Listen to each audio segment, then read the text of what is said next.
We live in a time where masculinity is shamed and men don't know what it means to be a man.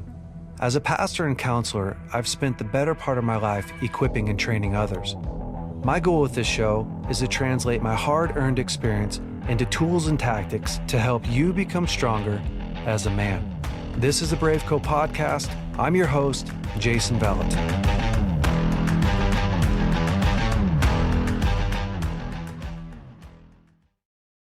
Hey, BraveCo men. This week's episode is a teaching that I did on boundaries from a Boundaries Lab class. Honestly, it's one of my favorite teachings that I've done on boundaries, and I think that you guys are really going to love it. So it happens, right? We grow up in a home where what we see is a marriage that's terrible. Your mom and dad's marriage, you get brought up into an environment that's chaotic, and that's all you know. You don't have a different tool set except for that. But then you go and you get married and you start to do the same thing. Well, how does the generational curses get passed down? Through agreement. I do what my parents did. I have the same boundaries they had. I have the same communication tools as they have. I have the same chaos as they have. I may be a Christian when they weren't Christians, but what's really changed? If I haven't set new order into my life, if I haven't confronted what is, right? God separated chaos from beauty. God separated chaos. He went, chaos is just letting whatever wants to rule and reign. Chaos is no structure. Chaos is no feedback. Chaos is no instruction. Chaos is no boundaries. God goes, order, life, love, perfect love doesn't have chaos in it. We know that because the Bible says perfect love casts out what? Casts out the chaos. So when you get saved, God wanted to take you on the Israelite journey. That's what he wanted to do. He wanted to take you on an exodus out of your old life into your new life where you learn to trust him. You learn that he's the God that will part the Red Sea for you. You learn that he's the God that will be with you no matter where you go. If it's dark outside, he's the fire. If it's hot, he's the cloud. If you're hungry, he's bringing daily bread for you, daily meat for you. If you're cold, he's got something for you that doesn't wear out. But most of our wiring was wired in the old guard. And see, it's not God's job to rewire you. It's your job. It's your job to confront your fears. It's your job to confront the trauma. It's your job to get a new tool set. See, we leave way too much up to God. We leave way too much up to God. We say, I'm praying for provision. I like praying for provision. But you also have to give God something to bless you with. See, God didn't put a bunch of tables and trees on the earth. He put tables and chairs. He put a bunch of trees. Gosh, I hate it when I ruin my punchline. You can pray all day long that tree turns into furniture that you can sell, but that's not how it works. God goes, I gave you the tools that you need to create order, to create prosperity, to create wealth, to create a future for you. I gave you the animals. I gave you the birds. I gave you the sea. I gave you nature. But it's very hard to create a new path unless we confront the old. Right? I'm trying to lay a foundation. See, the thing is, so many of us are waiting for God to come in and to save us from our old horrible thinking.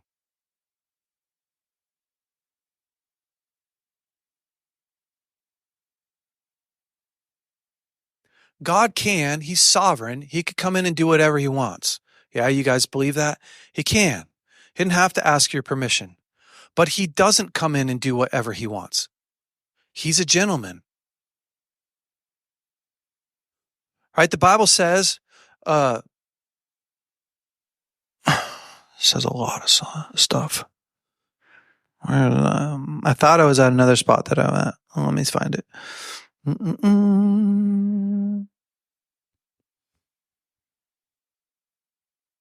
Come on. Even more than what I hate when I ruin my punchline is I hate when I can't find my verse. I just know it by heart. It says that he stands at the door knocking. It's an amazing picture. The guy that owns you, that created you, that designed you, that made you in his image, he doesn't just barge into your room. He doesn't just barge into your life and go, listen, you're screwing this up. All right? I gave you a bunch of chances. You're screwing it up. You're not doing it fast enough. Now I'm going to do it. Some of you are feeling shame about how you've parented. We've all done that before. But God doesn't do that, does he?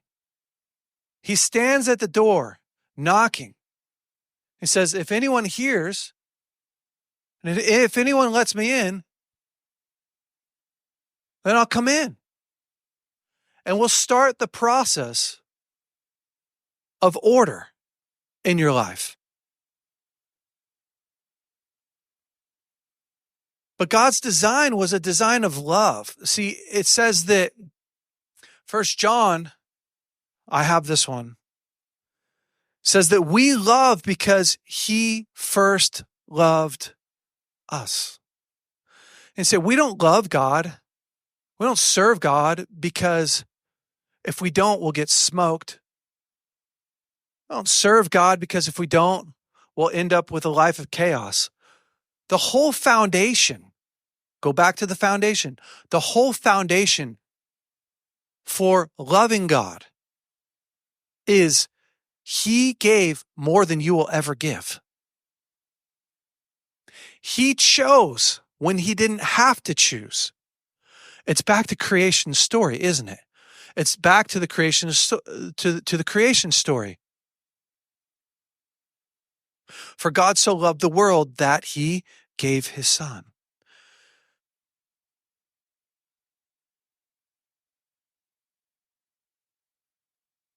See, we're supposed to do this process. I know it sounds like I'm preaching a salvation message, but I'm trying to, again, preach creation's message. The foundation of order, the foundation of boundaries is this message. Is that when you are in chaos, the love of God met you. That's what was supposed to happen. You were supposed to be encountered by the love of God. It says the love of God leads us to repentance.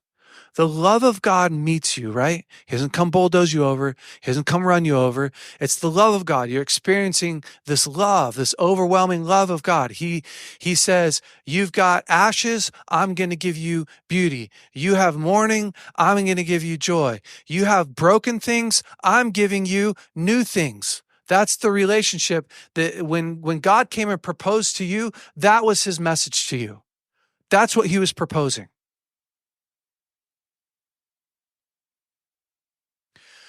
And what you learned is that you learned that before you behave, you belonged.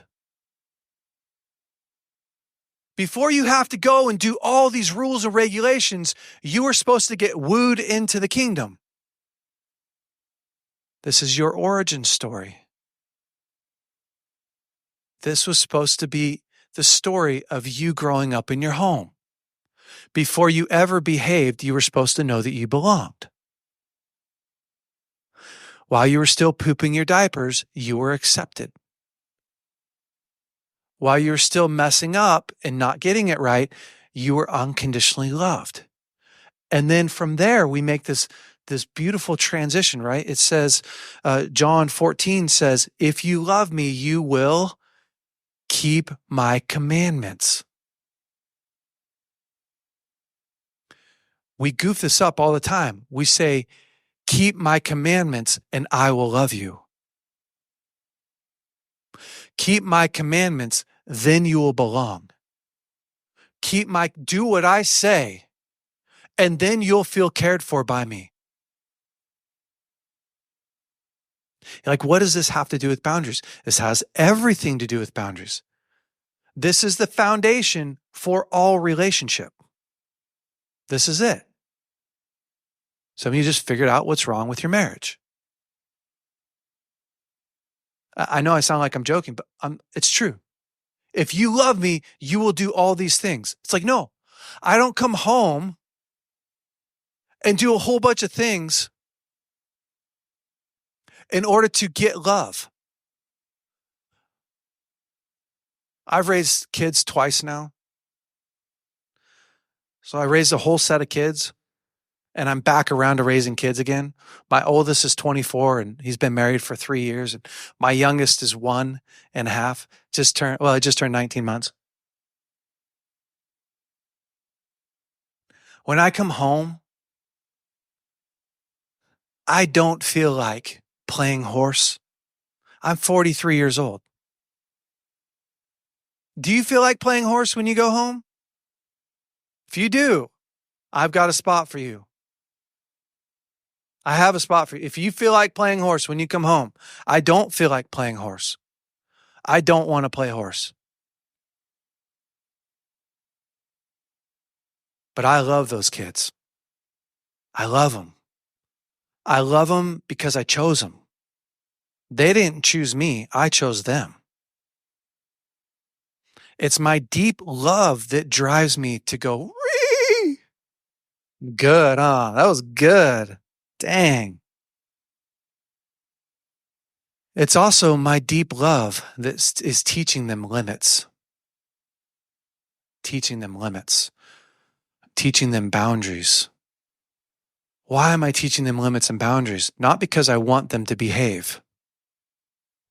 I want them to have an ecosystem that produces order, where love, where peace, where joy, where the fruit of the Spirit can thrive.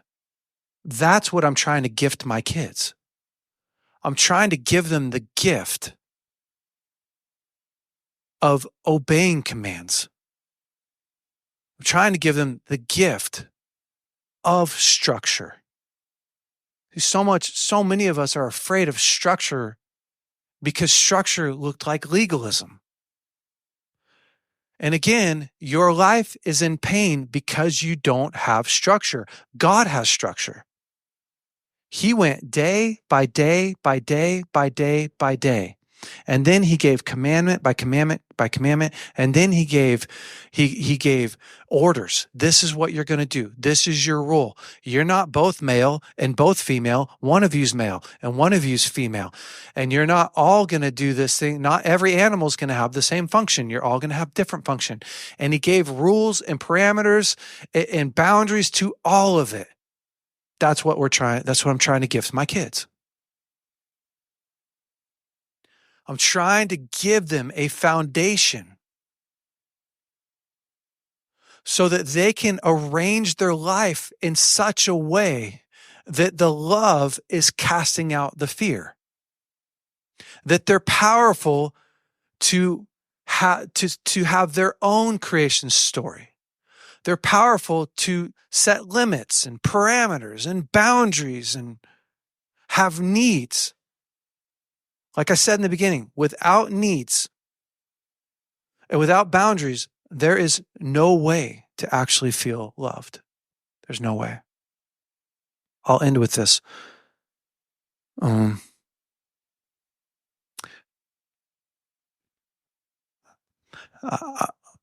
do this instead. What I want you to think about for a second is what your creation story was like. Your origin story. Because we know what God had designed for us. What he had designed is that you would come in to a creation story like Adam came in. God gave Adam an inheritance when he put him on this earth. It was all this stuff to rule and reign and create. Your first inheritance was supposed to be a gift from your parents. You were supposed to come into an environment that had an ecosystem of love, of order, of structure, where you can what? You can bond to your parents. You know that kids don't have the ability to regulate their emotions when they're young. Babies don't have that ability. Well, how do they do it? They do it through co-regulating. What's that supposed to do? You're supposed to learn to depend and to trust in your parents, right? Like you feel all this chaos. That's why babies are crying. They feel a bunch of chaos. I know we've used this word a lot. They feel a bunch of chaos, and mom or dad picks up the baby and starts to go. Isn't it amazing that we can still do that today and everyone feels a little bit calmer? Shh. Or some of you feel angry because your parents did that all the time. That's not the kind of I'm doing the brown noise, not the pink white noise, but the brown white. Okay, you don't know. You don't know. Shh. You're supposed to come up in a home where you learned, oh my gosh, the rules and the regulations are here to protect and provide and promote for me. The environment is set up to sacrifice and serve my needs so that I can grow into a healthy child. That was supposed to be your origin story, right? You're supposed to learn that you're awesome and amazing and beautiful, and you can set limits and you can ask questions and you can. I love how God doesn't stop his people from asking questions and challenging him. If you grew up in a home where you couldn't ask questions and couldn't be challenged, it's why you want to run away from the rules and the regulations. It's why it's so hard for you. I know this may not be the most exciting message in the world, but if you don't get the origin correct, if you don't understand how God set up the foundations of the earth and what his plan was for man, and then what your origin story into God was, and then what your origin story was when you came onto this earth, you'll have it all messed up. You understand there's like 3 birth stories. There's like how God birthed humanity, how you were born into God, and how you were born in this earth. And if you don't get those all figured out, it'll all be messed up because you have this view of God and church and legalism and freedom and love all jacked up. And so you come in and you try to execute a boundary, but you're executing a boundary from a place of fear. You come in and you try and implement a need, but you're implementing a need from a place of control. Because you haven't actually gone through and went, wait, hold on 1 second. All this stuff is supposed to flow from a place of love and relationship. And we're going to do a lot today. So I'm the first runner up. And tomorrow. So there's going to be a lot of taking you into some of your past and a lot of taking you into the places where you failed in setting boundaries and a lot into taking you into why you're not executing them and how to set a healthy boundary and how to do all that stuff. I'm just giving you the on-ramp. I'm giving you this is what life was supposed to be like for you. Life for you in the kingdom was supposed to be a life of freedom. I don't eat the fruit. I resist the fruit, the tree of the knowledge of good and evil, because I trust God. I know if that looks really good, that this is going to be even better. I trust that not having sex before marriage is really the best thing. It really is going to be the most fruitful thing for my life, even though it seems crazy fun. I mean, who doesn't want to have sex before marriage? It seems awesome and so exciting. Christians are like, it's not awesome and it's not so exciting. Yes, it is. Quit lying to your kids. It's just not the best.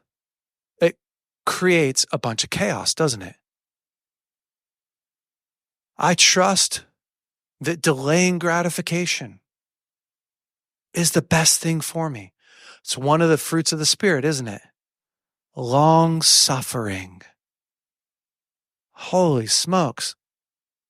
Our generation needs some long suffering in it, doesn't it? Our generations.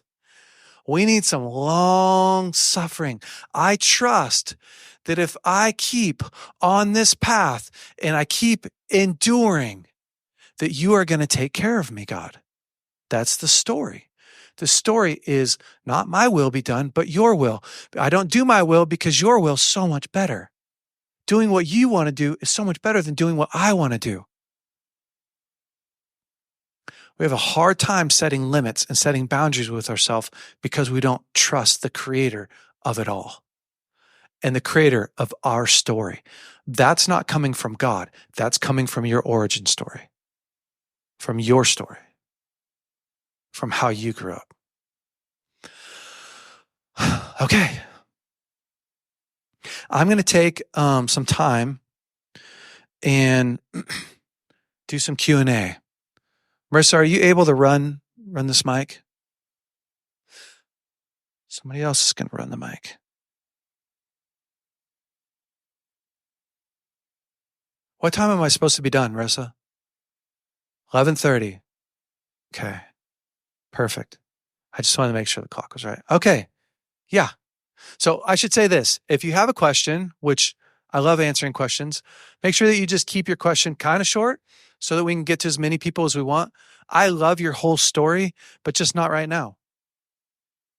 Hello, my name is Elsa. I want to ask you one question. Yeah.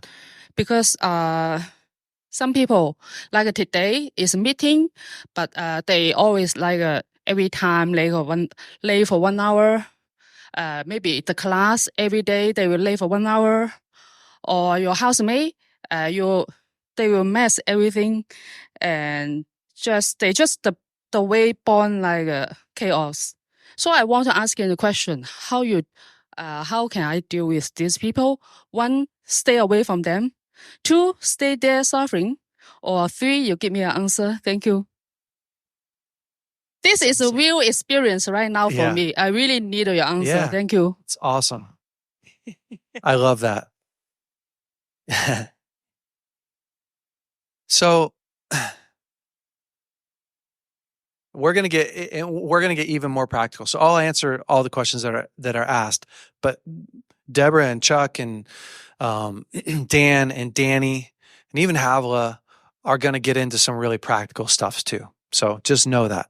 But the beauty behind setting up boundaries is, again, it comes from a foundation that says, I can't control you. God doesn't come to you and say, hey, listen, do this or else I'll make you. So he's not like our parents. And so everything that we're doing is out of a place of relationship. So for instance, if you have a roommate that keeps coming home late, and when they come home late, they're really loud, right? Because, I mean, let's face it, like we're all past our 20s. So a roommate, I'm not going to tell my roommate, you have to be home by 10 o'clock. It's like, how about you go buy some property, beachfront property in Arizona? You just can't do it. But what I can do is I could say, hey, I'm really thankful that we're in each other's lives together. And what I would love to feel is I really want you to feel cared for by me, and I want to feel cared for by you. And sometimes when you come home late, I get woken up because things are really loud. I'm wondering if you're going to come home late, can you either do all the stuff that you were going to do before you leave, or be really mindful that the rest of the house is sleeping? It's really hard. And I think if it continues to go on, Well, you have to continue to either have the conversation like, hey, I'm starting to feel really frustrated because we talked about this 2 weeks ago, and then you come home late again and it's really noisy and it just makes me feel not cared for. Again, what you'll notice in my communication, which people will get into a lot later, but it doesn't hurt to drive it home, is I'm talking about me. I'm talking about what I'm experiencing, I'm talking about my emotions. So where it goes wrong is when I'm talking about you. So I'm saying, you come home and you do whatever you want. That's a judgment. You come home and you're noisy and you don't care that everyone else is sleeping. That's another judgment. And why conversations don't go well typically is because people are having to defend themselves from our judgments, our accusations. So a trick that works well for me is I always think how I want it to end, that's how I start it. Because they say that how a conversation starts will decide how it ends with 80% certainty. So if I start the conversation and I say, hey, every day you come home late and you don't even care, I can tell you with 100% accuracy that they're going to go, oh yeah? Oh yeah, pal? Now we're in a war, right? They're coming out and they're going to pull out their knife and we're going to have a problem. But if I start in and I think, how do I want it to end? I want it to end connected. I want them to feel loved. I want them to feel cared for. I'm going to take that and I'm going to craft a good starting point. I'm going to craft a good starting point. Now, when you get to the ninja level of this, you'll be able to do it in real time with your spouse or a sibling. You'll be able to go, what they're doing right now just pisses me off so bad. That's what's going on. And then you'll think really fast. You'll think, how do I want it to end? I want it to end good. So you'll be able to say, hey, I'm really thankful for you. I want you to feel cared for by me in this moment. I'm just feeling a little bit frustrated. And again, I'm talking about myself. So I'm sure you guys are going to talk a lot about how to execute and implement boundaries. But I'm talking about myself. I'm thinking how I want it to end. I'm taking that piece, I'm putting it in the very beginning, and then I'm executing the conversation. If there's always a time, like people ask me this all the time, especially with marriage, like what do I do when I have a spouse that just continually breaks boundaries and isn't kind and isn't loving? And it's like, well, you have to set limits. You have to set limits. It's not fun. It's just, how are you setting the limit? See, because 2 wrongs don't equal a right. So you pushing past my boundaries doesn't always give me permission to punish you, right? God doesn't punish you for pushing past boundaries. He goes, hey, listen, I'll be here when you want me. I'll be here when you're willing to take a look at this. I'll be here when you're willing to change. I'll be here, because God never leaves us nor forsakes us. But he also doesn't just barge his way in. And so again, there are definitely lots of times where I have to set limits and boundaries. I'm just doing it from a place of love, which is hard to do when somebody's hurting you. It's really hard to do. Okay. Go ahead. Yeah. What's up, Paul? Hey, Jason. Good seeing you, man. Nice hat, Great dude. talk. Thank you. I don't know. Here's a question. I was wondering if you could elaborate on. Is his mic on? There it is. Hey. Hi, Jason. Hey, dude. We're together here. Wonder if you can elaborate on this. I think you said, without boundaries, there's no way to feel love. Yeah. But then earlier said, and I'm hearing it a lot on podcasts or in church here, that love's not a feeling. And I get it. It's an action. And but are we eliminating completely that love? There's no feelings in love? Because that's what I'm getting over the last few years. And that's such a great question. Can you just touch on that? Yeah. So the foundation of love isn't a feeling, it's a choice. But inside of that choice are definitely lots of feelings, if that makes sense. And so the foundation for I'm loving you is a choice to lay down my life, to serve, to believe the best, to choose the best, right? But inside of that comes all kinds of cool emotions and feelings. And so when I say without boundaries and without needs, there's no way to feel loved, I literally do mean that, because love is actions.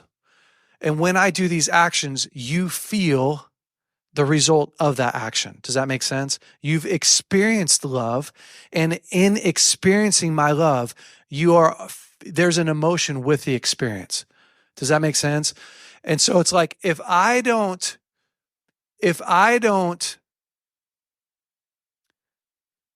let me say it like this.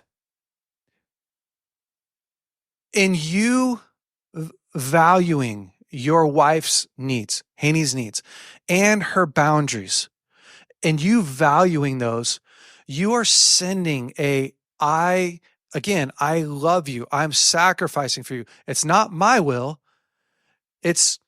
I am paying close attention to what matters to you, matters to me.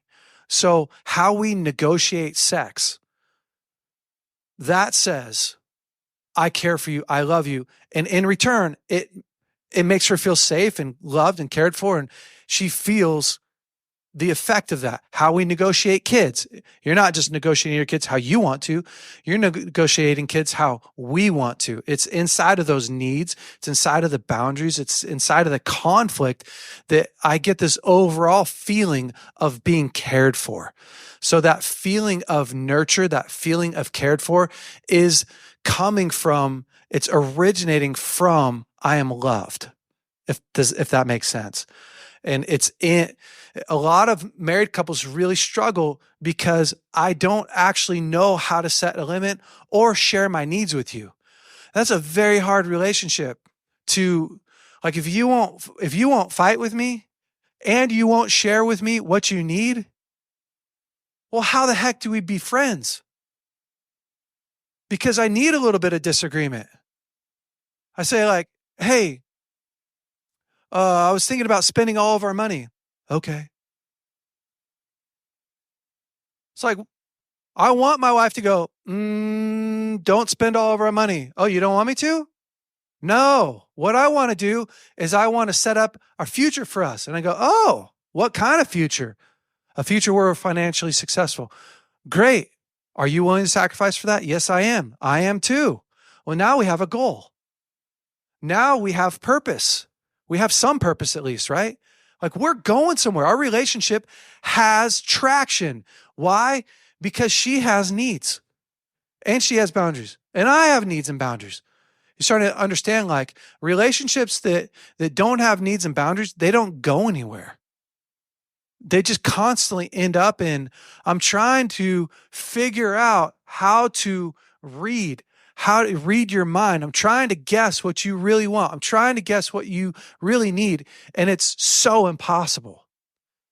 And it creates just underlying chaos all the time. In a marriage where, I know I'm talking about marriage a lot, but I have the mic. In a marriage where we don't engage in conflict, there's constant conflict. It's just not talked through.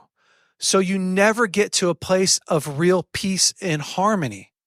The peace and harmony isn't the absence of conflict. It's the result of a conflict done well. So when I don't use my courage to confront my wife, I rob us from the blessing of that conflict. And in return, I stay in a bunch of turmoil. It looks like Jesus. My wife does something that hurts my feelings. I don't want to share that my feelings are hurt because I'm ultimately afraid that she's going to get mad and punish me. Or I'm afraid that I'm going to be rejected. It looks like I will pretend and tell myself, it's not a big deal. Just let it go. You know, she's had a long day. The real truth is I'm afraid. That's the real truth. I am telling myself I'm saving her, I'm protecting her, I'm loving her, but really it's self-serving.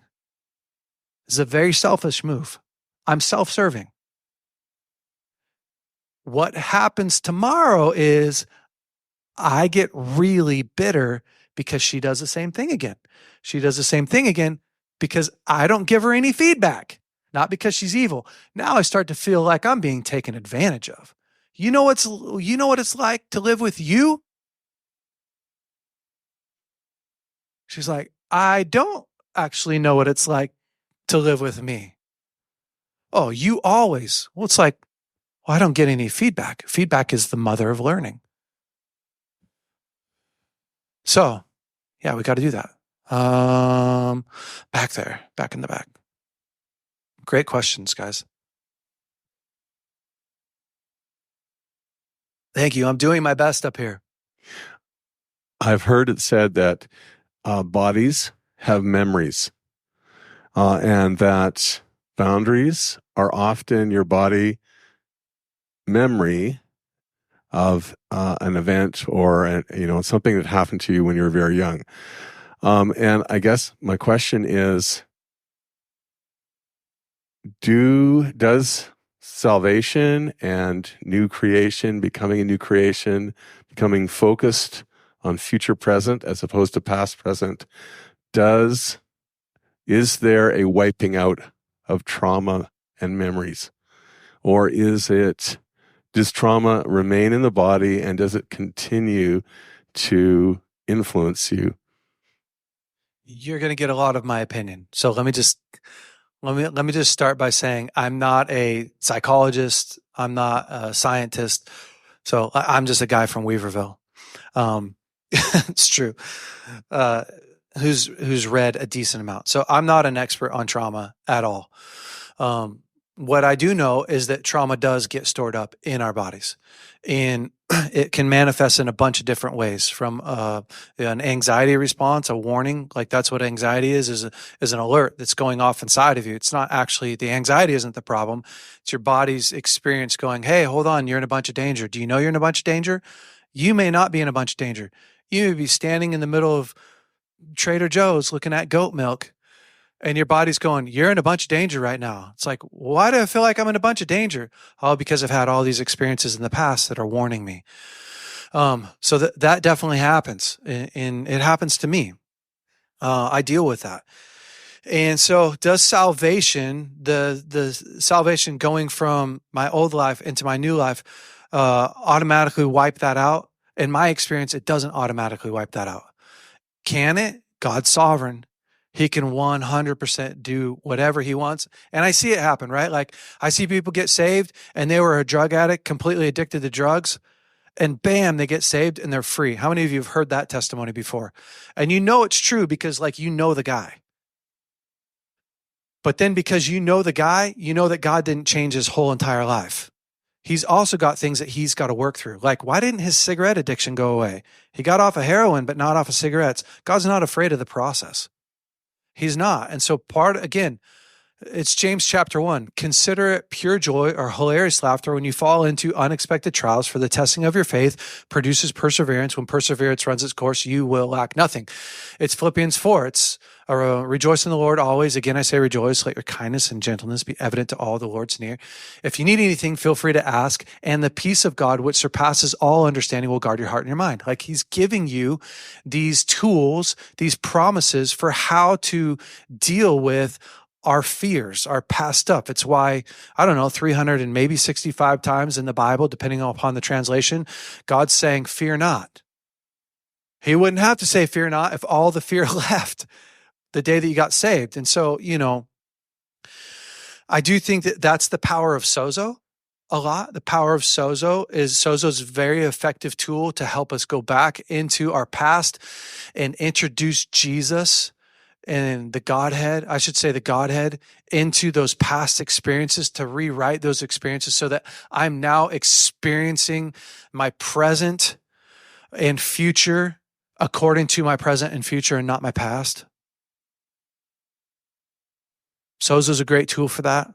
Trauma, there's some definitely trauma therapy that's really great with that. EMDR can be good for that.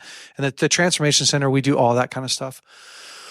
But my experience is that it's very much my experience with becoming a believer and getting a new mind and a new heart is that it's a process that we walk out and that we walk through. And it's the process of renewing your mind. It's the put on the full armor of God, right? It's like this thing that I didn't just get saved and then bam, all of a sudden I woke up Monday morning thinking, wow, I've got all good thoughts about me. All good thoughts about everyone. And being molested in my past doesn't matter to me anymore. I don't experience that. I experience that with God. I now have an advantage that I didn't have before. With God, I have access that I didn't have before to a new way of thinking. And I'm becoming like him. I'm going from glory to glory. So honestly, I would I'd love to go even to a new level. I know that there's got to be greater levels even. Yeah. It's my thoughts. I did the best that I could. Marissa, you have a question? We have a question from an online participant. I was like, girl, you and I put this event on. Like, you can ask me later. Great. No, I'm just kidding. So we have an online person who says, my husband keeps running from conflict, and when he does engage, it is so dominant that I feel silenced. How do I break this cycle? Tell him everything he's doing wrong. No. And online, thank you again for asking these questions. So I think first start from a place of understanding. And this is a really powerful thing. Like, I've had to learn this with my kids. Again, it's like when my kids scream at me, they're not screaming at me because they think it's fun and they want to, or necessarily even because it's an act of defiance and disobedience. A lot of times it could be out of a place of real fear. She's really feeling afraid, or he's really feeling afraid and flooded, and that's their fear response. If I don't understand that, then my next action and move shuts down what they really need, and I don't actually meet what they really need. This is like wildly profound. I'm not saying I'm wildly profound. I'm saying this revelation that even I'm getting and parenting again is wildly, profoundly changing my mind about a lot of things in life. Because what I typically want for my kids is obedience. Don't ever scream and yell at me. Don't ever act out. Well, they can do that, but then I miss out on the gift of knowing what they're really going through. Okay, which if I look at her husband, I go like, wow, he probably feels really afraid and super overwhelmed. And the only tool that he's learned is the same tool that he's had since he's been in high school. So when I get in conflict, I, again, resist till I get more angry than I am afraid. Think about that meter. I'm afraid. So I don't say anything until like it's building pressure. I get more pressure than the cap can withstand. And that's when I get brave enough. I got to get drunk enough to get brave enough to tell you how I feel. It's not her fault, probably, and it's not her responsibility, but she could probably help some. And this isn't the only way, like people will say like, I try that and he doesn't do that. Like you can't make anybody do anything, but I would start from a place of understanding and compassion, because compassion kills judgment. And the chances that she's sitting in judgment right now is probably pretty high, because it's offensive to be yelled at all the time. And it sucks to be in a marriage where somebody doesn't want to take ownership, right? Or a relationship where somebody doesn't want to take ownership. So it's easy to be in a place of judgment. But we want to kill that, because if she comes judgmental, he'll just be defensive and they're back in their cycle. That makes sense? We just stay in this cycle forever. So back to, if she can come to him when they're not in the middle of an argument, when he can hear her, because he can't hear her when she's confronting him, because he goes straight back to anger. Again, I'm assuming a lot, but whatever. So this would be my strategy. My strategy would be that she would come to him when they're in a really connected place. And she could say something like, I really love you. And I'm really thankful for you. And I want us to grow together in our marriage. And I'd love to take the next year of our marriage and really see how we can continue to grow stronger together. I know sometimes that I feel so afraid of conflict with you. And I know sometimes that you feel so afraid of conflict with me. And honestly, I don't know that I blame you or me. it just feels like it's what we've learned and what we've done forever. I'm wondering if you would be willing to go on a journey with me of exploring how we can together do something that we've never done. And maybe it's, would you do some counseling with me? I know I have a lot of things to grow in. Or would you, whatever, there's a bunch of different options from there. What I'm trying to get his commitment on is I'm agreeing to do something that we haven't ever done that feels really scary, that feels intimidating in moving forward. Then there's a lot of options. And if I'm her, I say, I don't know that we're going to fix it all at once. And I'm not expecting you to change all at once or even me to change all at once. I just want to go on this journey. I want our kids to feel like mom and dad's marriage got better and better and better year after year after year. Like, can we deliver that message? Maybe a letter is a way that she could do it. But she's going to have to get off the resentment and the judgment and the years of pain in order to get to that spot.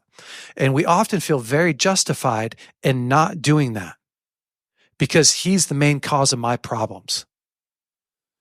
I want to get some more questions, but I feel like this is important. I had a couple that came to my office. They've been married almost 30 years. And the first affair that he had was on their honeymoon. Yeah, that's a bummer. That's definitely a bummer. And so he had affairs for, I don't know, almost 30 years. And he had got caught. And so they're sitting in my office. And of course, she's in a ton of pain. And I'm just thinking like, man, I'm glad I'm not her, I'm just being honest. Like, that's a normal thought. It was really hard. It was really heavy. And I did the first appointment and it's crazy. She's, talking about the experience and he's sharing his experience and he's, crying. And of course she doesn't trust him and he's not at home anymore. And so we're talking about like, how do we move forward? And at the end, she goes, I just want to know what I can work on. And I'm like, I'd get some boxing gloves on and I'd work on him.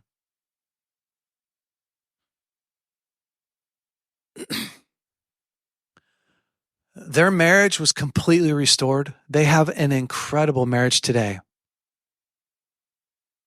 because she asked the question over and over and over again, what do I need to do to grow? She didn't have to ask that question. You understand? And most people don't ask that question because they feel justified in not asking that question. All she asked me the whole entire time, beyond what's my next steps, like for the relationship, is how do I grow? How do I heal? What were the things in my life that are causing pain and discomfort? She didn't have to ask that question, but that's love. Love isn't doing the bare minimum. Love is being willing to look at your 1%, even if he has the 99. And so many people ruin their marriage or get out of a marriage that they could have healed or relationship because they feel justified in, I'm the 25%, but I'm only the 25% because you were the 75%. And I know that that's a really hard thing to do, but it's the way forward. It's the pathway forward. Incredible. Yeah, we'll go right here. Hold on one sec. We can't hear you. Thank you. Someone might touch on this in the future, but you were talking about how in the Garden of Eden, God made people based on their kind and place, or animals, people, and placed them in an appropriate role. And so it caused me to think about childhood and being placed in a family that maybe feels like it was not of your kind, or they were not able to kind of provide an environment that you described that was loving and comforting. And so how does God just, he knows the families he puts us in. And so does he just do that with like a redemptive plan in mind for down the road, or how do you kind of sort that out? Yeah. So this is the wild thing about God, is that he's given us so much control and partnership, right? Again, he's not coming and saying, if you don't treat those kids good, I'm taking them away from you. And if you don't run this business right, I'm going to shut it down. And if you sleep with this girl, you're going to get AIDS and die. Like he does. He's not here running around punishing us, right? So he goes, I'm giving you the option. I'm giving you kids. You have the power to grow them and love them, or to crush them and ruin them. I'm giving you a bunch of power. And if you were in a home where you didn't feel like you belong, it's not because the color or like I have a whole bunch of friends. How many of you have a whole bunch of friends from different age groups and backgrounds, and you feel like we're closer than family? It's because God designed human beings to not it doesn't matter what race or color or even past experience. We have the ability to connect and bond and feel loved and cared for, even in the way that the animals don't. And so it wasn't like God messed up and he put you in a family where you couldn't connect and bond. It's no, your family didn't do connection and bonding. Therefore, you didn't connect and bond with him. And now what do? Well, you have to find a family outside of your family. The same way that you get broken is the same way that you get fixed. So it's like I have to insert my life into a family and build that experience that I never had back there. Go ahead. Can that set up issues with boundaries of expecting like your newfound family to meet the unmet needs from childhood? Well, 100%. I mean, it can, it can. Your lens for who you are, right? So when you're born, I'll just go here for a second. When you're born, you were programmed and wired to believe and to trust and to think, and like you're not the one that wired you. Let's think about this for a second. If you overeat a ton, or you're stuck looking at pornography, or you drink a ton, and you've done that for a very long time, chances are you weren't the one that actually created that. Is like addiction in our life starts when we can no longer bear being present in our life. So when you can no longer bear being present, well, the problem with most people is they can't even friggin' remember where they couldn't bear being present. Before you were even conscious that you were conscious, you're living an environment.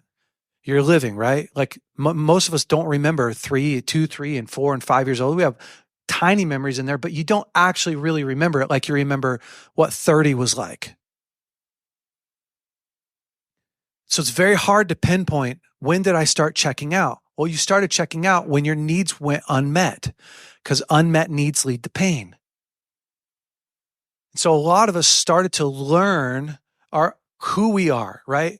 That's what all of us learned, who we are before we were even conscious. Your parents, your environment, your teachers, they were teaching you that. If you had an environment that said, you're amazing, you're awesome, you're worth sacrificing for, you're worth, then you believe that. You didn't create that. That was gifted. That's part of the inheritance. Part of the inheritance was that you were supposed to get gifted this incredible view of yourself, your environment, and God. So that you were set up for success, right?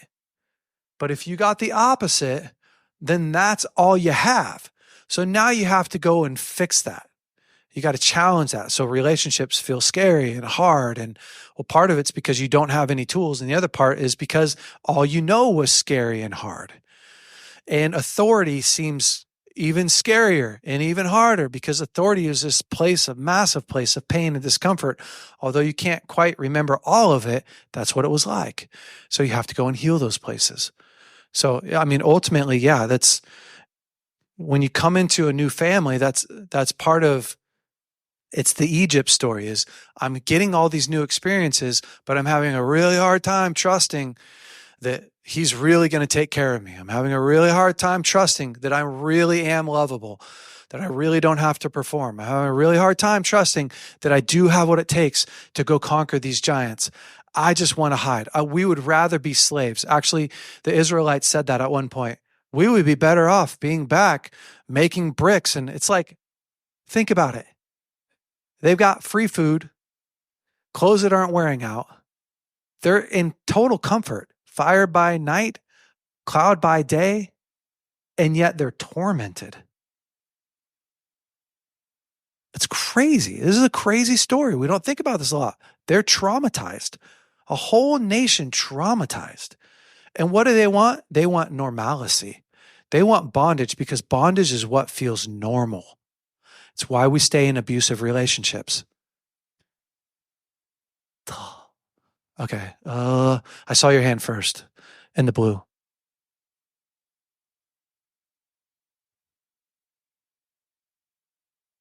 Hi. So my question is, how can I deal with resistance, manipulation on the one hand, but on the other hand, self-protection courses, withdrawal, control, confrontation when setting boundaries? Because I think this is like really difficult. Like on the one hand, we're trying to come close to God so that He can free us from this kind of experience from our past. At the same time, maybe you're in a marriage and then you're like trying to work on it, and it's just it's a juggle, isn't it? It's like you're going to learn how to do the splits, and that's what it feels like, right? So it's like a three-part answer. Probably, it really is like I gotta first really understand what I need to do. Because if you don't first really understand what you need to do, then you're just kind of shooting in the dark. You're like, you're trying to do something that you've never really seen or understood before. And so that's why I love the boundaries workshop. That's why I love what we're doing. It's like we're trying to give you a real framework so that you can see this is what to do. This is how you execute it. This is what it would look like, right? We're doing some live examples of it. And you can even go further and take the boundaries class that Deborah and Chuck put on. And you can go further and read the boundaries book. And eventually you need to be able to teach it. Because if you can't teach it, you don't really know it. But if you can teach it, you really know it. So studies show us that, man, if you read something, you only retain, 10, 12% of it. If you teach it, you retain like 75, 80% of it. That's why when people go like, how do you know all this stuff? It's like, I know, I just have to teach it. It's because I have to teach it all the time that I know it. So first, we got to get really clear on what I am doing right and what I am not doing right. I got to get really clear. That's why feedback is so important. That's why practice is so important, is that I'm going to try and fail. It's got to be okay to try and fail. Then I think I got to start addressing what happens in me when I got to start addressing the triggers inside of me. So like if I start to really understand myself, then I just know when I come into a room and Deborah comes up to give me a hug, I feel nervous. I just know, but I know that's me. I know it's not her. Because I've started to understand like, okay, how do I work? I didn't get really love. Affection wasn't normal in my home, which it was. This is why this is not a real example. I love her hugs. Affection wasn't normal in my life. I know when I get around somebody who's eager to give me some affection, it makes me feel uncomfortable. That's my issue. So I'm going to start to work on that. I'm going to start to do the things that it takes to take the pin out of, put the pin back in that grenade. I'm going to just work on those triggers. I'm going to remind myself, I'm going to focus on it, be cognitive of those. There's other triggers. It's like disagreement may be a trigger for you. Your husband says, no, I don't like it like that. And all of a sudden you're like, we're about to get in a battle. This is about to be a war. And you go like, oh, no, I actually want to be able to disagree with my husband, right? Like how many of you want to be able to disagree with your spouse? The only other option is we have to agree. And that's its own kind of hell. So it's like, but how many of you get nervous around disagreement? How many of you won't raise your hand? Doesn't matter what I ask. So if you get nervous around it, like, oh, that's a triggered. So I have to start working on that. How do I work on it? I first be really aware of it. Really aware. This is you. This is not them. I'm telling myself a story that probably isn't true. Well, it will be true unless I get new tools. So this is where, right? Like every time we've gone down this path, it ends up in a fight. Okay, well, now I've got new tools. So I've seen what I want to do. I know when I do it. Now I need to get the tools to do it correctly. Does that make sense? Which is what we're trying to do here. Like, I see that my husband and I blow up, have these fights. Okay. I know that I do that as soon as I feel the disagreement happened. Okay. Now I'm going to gear up and prepare and look for the disagreement to happen because I need a chance to do it right. I'm excited about our next disagreement. We're both disagreeing that we need a disagreement. That's a disagreement. I'm ready to do it because I have tools for it. Now I'm going to come and I'm going to go, oh, you're upset. You disagree with me. That's not a commentary on me. That's a commentary on where you're at. Maybe I need to listen to understand. I've got really clear steps. I'm going to listen to understand. Tell me about what you feel. And he goes, oh, I just don't feel like we should be eating dinner at 12 o'clock at night. And you go, oh, wow. And I'm going to validate his emotion. I'm going to say, yeah, I can understand that you don't feel like we should eat dinner. And I'm going to ask him a lot of questions, right? And then I'm going to share my heart, but I'm going to do it from about talking about me.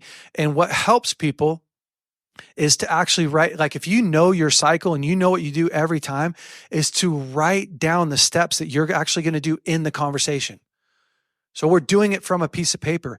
People go like, oh, that's so generic. You know what's really bad is to do the same old thing every time. How are you going to remember something that you've never done? I teach firearm safety. Actually, I teach long range shooting. I know I'm a minute over, but you guys paid for this, so it's fine.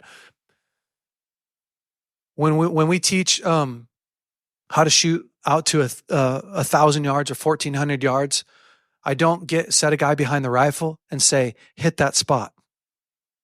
I teach him a process that he has to do every single time. And it's math.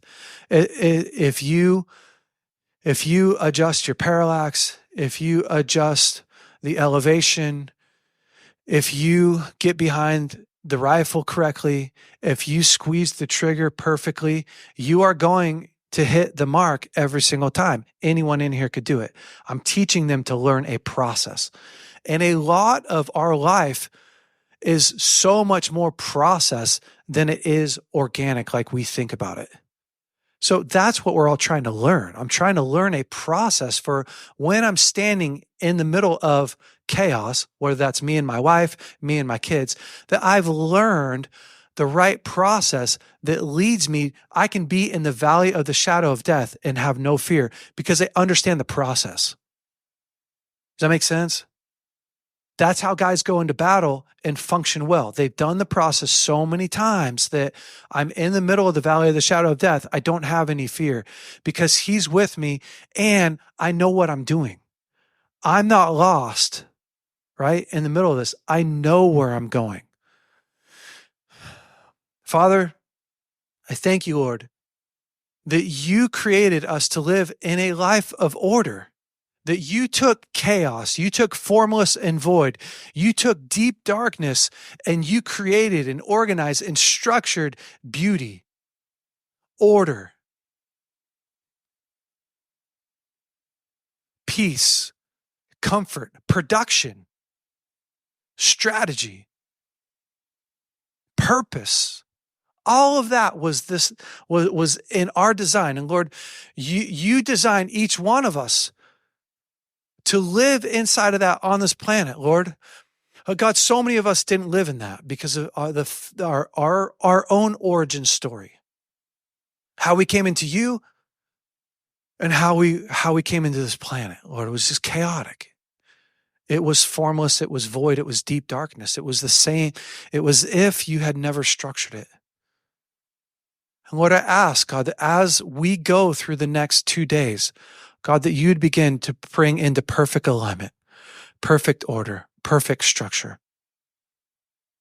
God, that we could walk how you designed us to walk, God. Jesus' name, amen. All right, y'all. Thank you so much. I had a really great time. We are taking a lunch break and we'll be back at 1, which means we start at 1. So listen, little boundaries for you. We would feel loved and cared for if you were in your seats by 12:55. Does that sound great? Hey guys, thanks so much for listening to the BraveCo podcast. If you like this podcast, would you please rate it, review it, leave us a great comment. And if you like this episode in particular, share it with your friends and family. That helps us to spread the word. Guys, stay brave. We'll see you next week.